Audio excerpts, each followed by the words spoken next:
As early interventionists, it can be challenging to expand our knowledge and skills, especially when we are making significant changes to our practices. A commitment to lifelong learning and ongoing professional development can guide this process. Hearing from other providers can also help support us on our journey. Now let's hear these service providers describe how they change their mindset to evolve their practices to a more effective, routines-based approach supporting families of infants and toddlers in early intervention. I think that you have to have a sense of confidence in your knowledge about child development in all areas of development. You have to have a knowledge of parenting skills. You have to have a knowledge of adult learning styles. You have to have a knowledge of how best to work with an adult to help an adult learn how best to work with their child.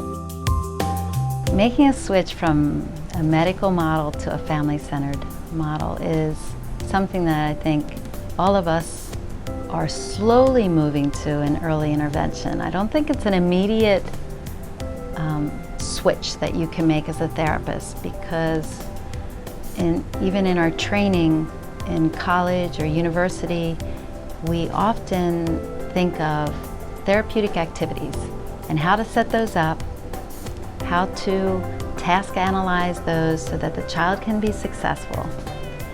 But oftentimes that's not what's naturally occurring in the house. I think that my focus has become much more family focused, and whereas in school it was, and in just starting therapy as a therapist, it was much more child focused. What do I want the child to be doing, and how do I get the child there? And now it's more, what does the family want?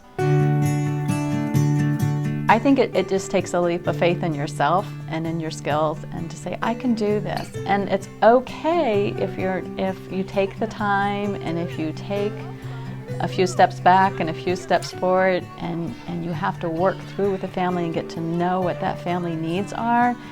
That's what it's all about, just being in the moment with the family and being flexible enough to just join them in the activities that they find important, that the child finds motivating, and that is happening or being carried out as you arrive. Here he comes down. That was a fun ride. And so there's lots of skills that you bring to that situation that are truly outside the scope of a clinical practice. And you have to be able to pull all those skills together and be confident enough in yourself that you know it's not going to be easy all the time, that you know that there are going to be times when you're not going to have the answers, and that it's okay to say, I don't know, but I can go back to somebody else who can give me that answer, and I'll find it, and we'll come back and we'll problem solve this together.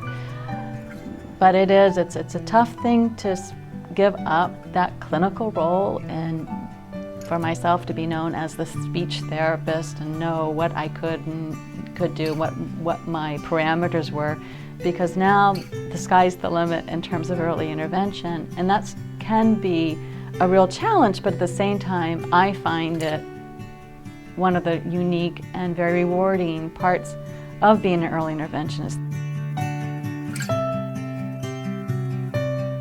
This video series was developed by Virginia's Integrated Training Collaborative. For more information about Virginia's Early Intervention Comprehensive System of Personnel Development, please visit www.eipd.vcu. We'd like to thank the providers who shared their early intervention journey with us.